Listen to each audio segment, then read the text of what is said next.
qysh duhet me i majt durt kur të lutesh, qysh me ngrit durt. Ka thënë Rasuli alayhi salam, duhet më lut me barkun e durve, me këta domethënë, me këtë pjesë, jo me shpinën e durve. Domethënë, jo këto forma këto për dimna, por çka është me qëllim, domethënë jo më lut kështu, ku ta diune. Domethënë, forma e muslimanëve është me ngrit durt.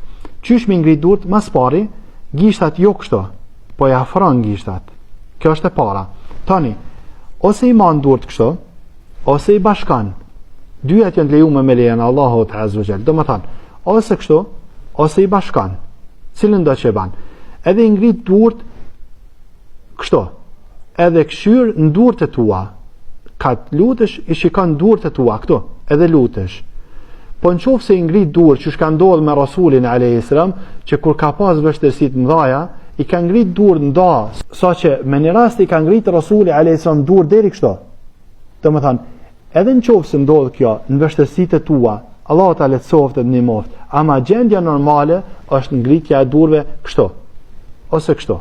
Të më thanë, e para, kujdes, jo gishtat kështu me ilan, i bashkon gishtat, i afron durt, ose kështu.